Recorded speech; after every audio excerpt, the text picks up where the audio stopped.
तो मिल जाए कुछ, हम कैसे रहा लड़का लेके, कैसे पढ़ाई लिखाई। एक ऐसे देहात के जो भी है, आप ही इस समाज के समझ लो भगवान की तरह से आपने देखा हो परखा और यहाँ आया, और इसके अलावा भी कोई शाम के परिजन यहाँ पर हैं जो इस दुनिया में नहीं है। लाश उनको अतरौलिया में मिलते हैं। कुछ लोग हैं, उनकी आर्थिक सहायता के लिए सांसद विधायक या सरकारी से जो भी कुछ मदद मिलती है इनको की जाए।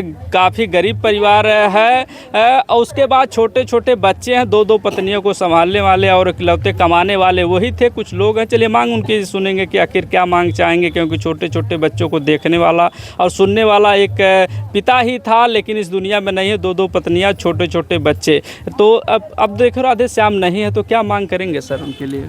मांग यही करेंगे कि सर इनके बच्चे हैं जी। दोनों औरत के, एक लड़का है और एक औरत को एक लड़की एक लड़का है, तो इनके जो है पालन पोषण के लिए कुछ अगर आर्थिक स्थिति मदद हो जाए सरकार की तरफ से, और यहाँ जो माननीय हमारे सांसद हैं उनके तरफ से अगर मदद मिल जाए तो इनके बच्चों को जो भरण पोषण हो जाएगा अच्छे से। देखिए छोटे छोटे बच्चे हैं और लगभग उम्र आपको दिखा दें, एक गोद में लिए हुए हैं 3-4 साल के होंगे और एक छोटा सा बच्चा 8-10 साल का होगा और एक पत्नी का और जो है वो भी 8-10 साल या 12 साल के लगभग का होगा। यहाँ के विधायक और सांसद ये बताएं तो निषाद परिवार से लोग आते हैं, काफ़ी गरीब हैं, जो पढ़े लिखे भी नहीं हैं। ये छोटे छोटे शब्द इकट्ठा करके लोग बोल भी रहे हैं, लेकिन जितने भी सांसद हैं, विधायक हैं और सरकारी कोटा से जो भी मदद इनको मिलता है ज़्यादा से ज़्यादा इन लोगों को मदद दी जाए, क्योंकि गरीब परिवार और ये लोग लाचारी में जी रहे थे, इकलौता कमा कर खिलाने वाला, लेकिन अब हत्या हुई है या आत्महत्या, ये तो जांच होने के बाद ही कंफर्म होगा, लेकिन मदद के रूप में कुछ ना कुछ दिया जाए। क्या मांग रखना चाहेंगे? कुछ बस यही, दोनों बच्चन के सरकार कुछ मदद करें, कुछ मदद। भाई साहब आप कुछ मांग रखना चाहेंगे? मैं अरविंद निषाद, जिला मंत्री ओबीसी मोर्चा भाजपा का हूँ। जी जी। मेरी सरकार से ही गुजारिश है, इन बच्चों के लिए जो भी सहायता हो सकता है सरकार के तरफ से सब दिया जाए, जितना भी हो सके सरकार के बारे में वो भी दिया जाए सब चीज़, क्योंकि ये बहुत ही गरीब परिवार निषाद समाज से जन्मे हुए व्यक्ति देहात के हैं। इसलिए इनको सारी सहायता जो भी नरेंद्र मोदी और योगी जी महाराज के द्वारा है वो सारे लोग पाएँ, यही हमारी विनती है। जी, तो आप लोग देखें तो बीजेपी से गठबंधन भी हुआ है, लेकिन अभी कल की बात है, कोई विधायक, सांसद या अधिकारी आप लोगों से मिलने आया था कि नहीं आया था? नहीं, अभी यहाँ तक तो द्वार पे आप पहले व्यक्ति हैं जो आप आए हैं, यहाँ कोई और नहीं आया है। आप एक ऐसे देहात के जो भी है, आप ही इस समाज के समझ लो भगवान की तरह से आपने देखा हो परखा और यहाँ आया, और इसके अलावा भी कोई आया नहीं है।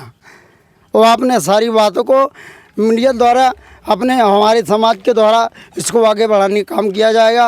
और मैं खुद एक मंत्री होकर के कह रहा हूँ, जितना भी हमारे या मतलब समाज से होगा उतना कराया जाएगा, और बाकी सरकार के द्वारा जो भी मिलता जुलता रहेगा उसको हम लोग, उसकी जिम्मेदारी हम लोगों की है, इनको सारा चीज़ उपलब्ध करवाया जाए, क्योंकि उनका भौसड़ पोषण जो भी परिवार का है वो झलता रहे उनके ना रहने पर। चलिए, दो पत्नियां हैं, उनसे भी बात कर लेंगे। क्या नाम है आपका? रीना। तो आपके कितने बच्चे हैं? एक ठेसा है। कितने साल का है? तो यहाँ 13 साल के। 13 साल के हैं। तो कुछ मदद अगर मिल जाए तो आपके बच्चे को पढ़ाई लिखाई से? हाँ, मदद सरकार और से मिल जाए कुछ, हम कैसे रहा लड़का लेके, कैसे पढ़ाई लिखाई। विवाह हो गई नहीं, विधवा के देखी के देखी कितना दिन रही बताइए। हम तो रही आज 14 साल लेके जिंदगी भूज। तो कुछ मदद चाहेंगे? आपके 2 बच्चे हैं ना? हाँ साहब, सरकार की तरफ से कुछ मदद मिल जाए हमें, नहीं तो हम बच्चन के कैसे पालन पोषण करेंगे। अब कौनो सहारा ना है साहब हमारे पास, कैसे पढ़ाई लिखाई कैसे देखब भालो, हमारे साथ क्यों ना अब सहारा है। चलिए, आप लोगों ने देखा कि 2-2 पत्नियां को जिलाने और खिलाने वाला बच्चों को अब इस दुनिया में नहीं है। पोस्टमार्टम रिपोर्ट आने के बाद ही कंफर्म होगी हत्या या आत्महत्या। जो भी अपडेट मिलेगी आप तक पहुंचाएंगे। आप बने रहें जनता न्यूज़ लाइव पर।